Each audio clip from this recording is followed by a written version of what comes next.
Albert Camus' book The Plague and writing your final Peel paragraph on the hero. Good morning, it's Wednesday morning, April 8. Welcome to your online classroom. Welcome again. I hope that wherever you are, in whatever personal circumstances you might find yourself, that you are doing okay. We will have an optional Google Meet today, again from noon until 1, and feel free to ask assignment questions or just hang out and say hi. And now, have you decided where you're going to spend Easter? The living room or the bedroom? Perhaps if the weather is really nice, you can take a trip to Porto Backyardia. In the good old days, I used to spin toilet paper like I was on Wheel of Fortune, but now I turn it like I'm opening a safe. This morning, I saw my neighbor talking to her cat. It was obvious she thought her cat understood her. I came into my house, I told my dog. We had a good laugh. Lots of different hats. And perhaps you're thinking, wow, finally hired a professional scriptwriter for his jokes. No, if only. The credits go to Mr. Chun for these. But first, what stood out for me in the news? Corona numbers have changed rapidly over the past few months. 4 weeks ago, we talked about not shaking hands. 3 weeks ago, about large gatherings, no more. 2 weeks ago, about increased social isolation and store closures. Last week, we talked about really staying at home. This week, the talk is about intensive care units and ventilators. Do we have enough?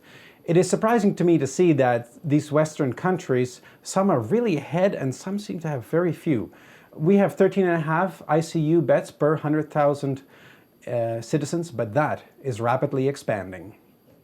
We've already signed letters of intent with a number of partners to produce the things we need, and today we have more good news to share.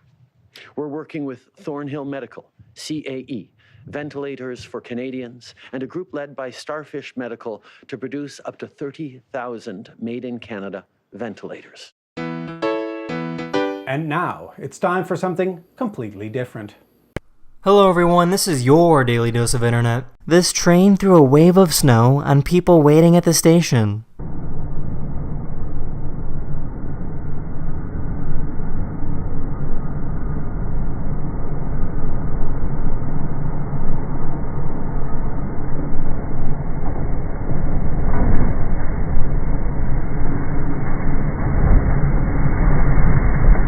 With a little bit of editing magic, you can make your dreams come true.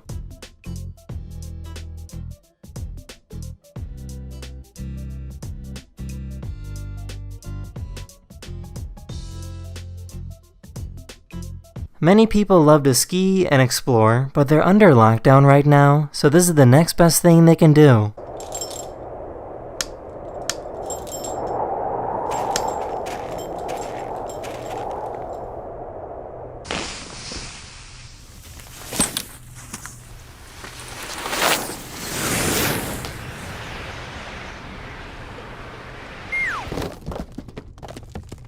This person is blind, but he can still tell what type of soda is in each bottle. Fanta. Alright. Give me the other bottle.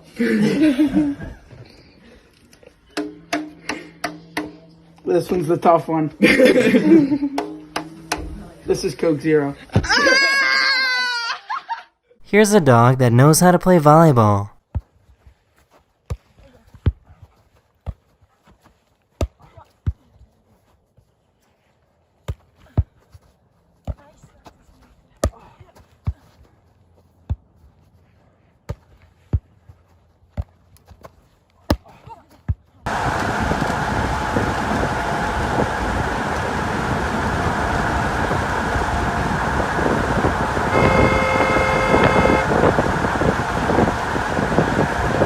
This dog got really excited when their owner found them hiding.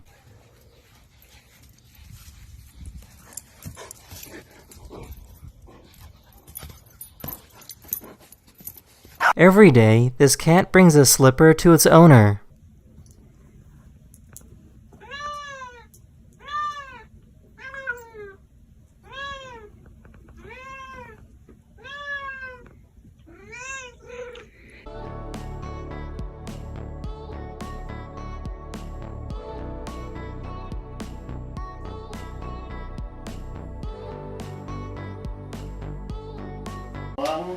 Pone tu mano para que se...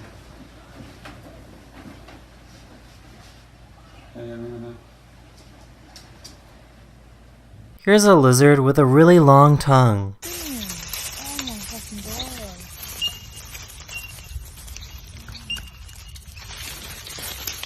This cat likes to put itself in glass bowls. That's the end of this video. I really hope you enjoyed, and I'll see you guys again very, very soon. Later.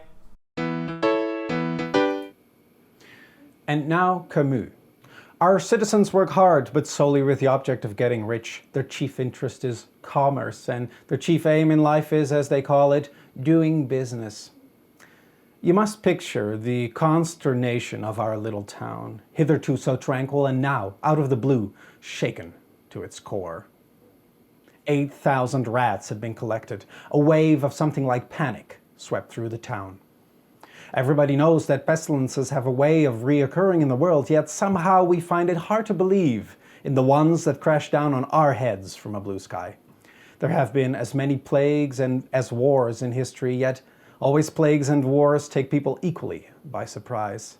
We tell ourselves that pestilence is a mere boogie of the mind, a bad dream that will pass away, but it doesn't always pass away.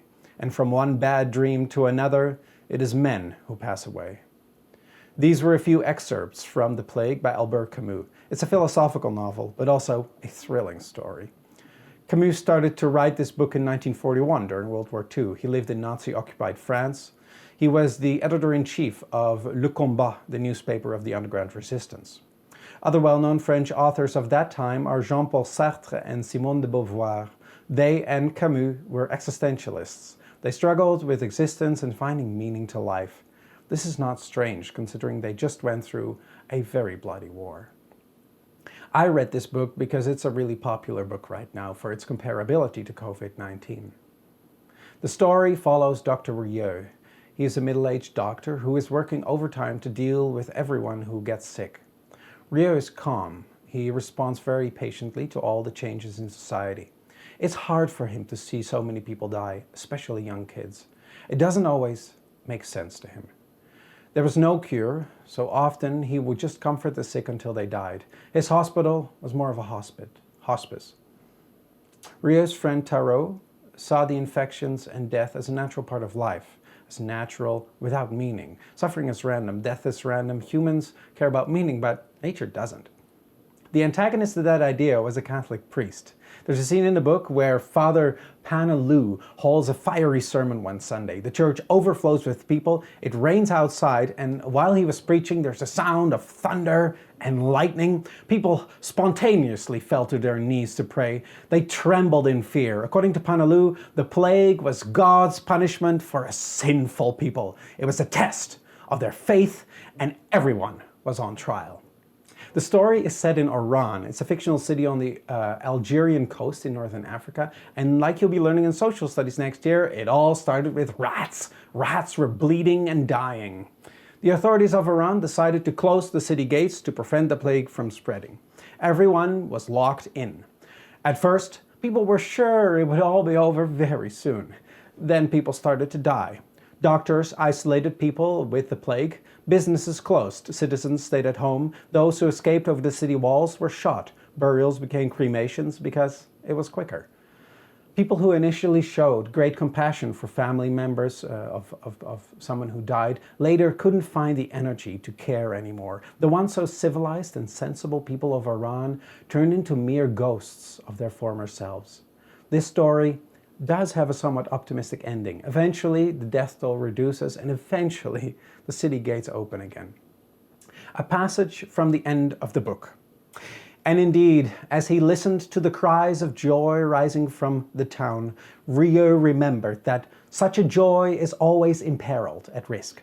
He knew what those jubilant crowds did not, but could have learned from books, that the plague bacillus never dies or disappears for good. And that perhaps the day would come when, for the bane of the enlightenment of these men, it would rouse its rats again and send them forth to die in a happy city. Albert Camus didn't see anything any inherent meaning in life and didn't want to use any meaning constructs religion had created. A technical term for that is absurdism. It is absurd because nature has no meaning and humans want meaning. That puts humans in the absurd position of trying to look for something that isn't there inherently. But Camus doesn't stop there, and the tone of the book is not so negative. In fact, Dr. Rieux's character is really loving and thoughtful and patient. He tries to do his best despite the circumstances, and to understand Camus well, you have to see that too. Sometimes, and maybe you've experienced this too, really difficult circumstances in life leave us speechless. We just don't know what to say anymore. But those times often also make us realize what is really important to us. The silence helps us to reflect, it helps us to wander, and just to look at the world, sometimes speechless. And sometimes in those soft moments, we have a little aha, something we realize. We find meaning, or better said, we found what is meaningful for us. And we have there, in fact, given meaning to something inherently meaningless. That is freedom, and that is Camus' message. This was my book sale. If this topic interests you, I've put some resources in the description below.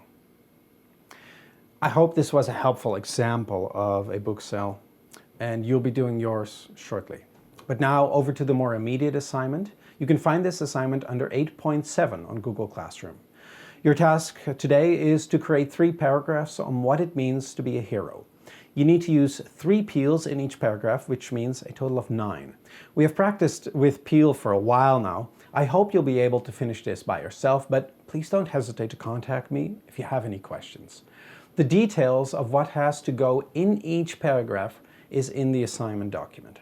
Originally, this assignment was for the movie The Breadwinner. If you want to rent this movie on YouTube, feel free to do so, but it is not an expectation. We have read a number of articles on heroes and completed graphic organizers for these. You can find these under 8.4 in Google Classroom, and you can use any of these as well. Or you can use a hero from another book or movie that you know.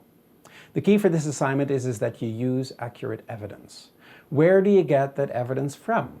Well, from reading or from a movie. So make sure you focus on the hero and use real evidence and real examples. Please finish this task by Monday, April 13. And now, music. This is one of my favorite John Denver songs. It reflects on life and tries to give some meaning to it. Poems, prayers, and promises. I've been lately thinking about my life's time, all the things I've done and how it's been. And I can't help believing in my own mind. I know I'm gonna hate to see it end. I've seen a lot of sunshine and slept out in the rain and spent a night or two all on my own. I've known my lady's pleasures, I had myself some friends and spent a time or two in my own home. I have to say it now, it's been a good life all in all. It's really fine to have a chance to hang around and lie there by the fire and watch the evening tire while all my friends and my old lady sit and pass the pipe around. Talk of poems and prayers and promises, things that we believe in, and how sweet it is to love someone, and how right it is to care, how long it's been since yesterday, what about tomorrow, and What about our dreams and all the memories we share?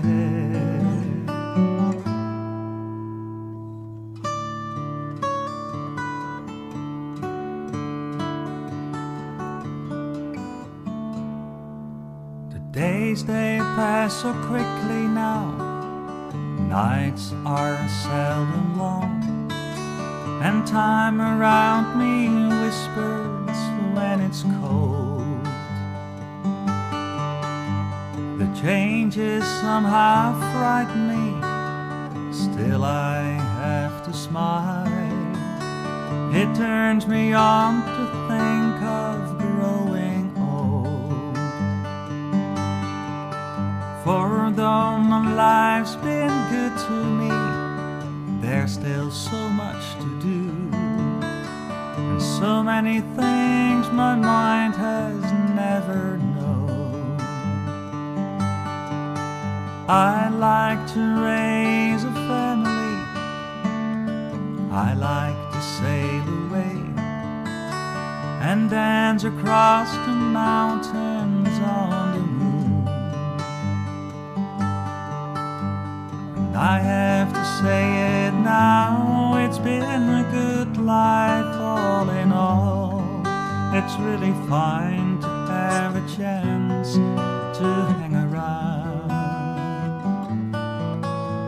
and lie there by the fire and watch the evening tire while all my friends and my old lady sit and pass the pipe around and talk of poems and prayers and promises, things that we believe in, how sweet it is to love someone and how right it is to care, how long it's been since yesterday. What about tomorrow? And what about our dreams and all the memories we share?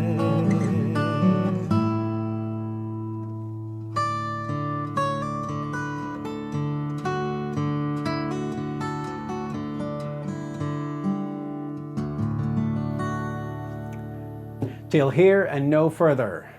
Till next class.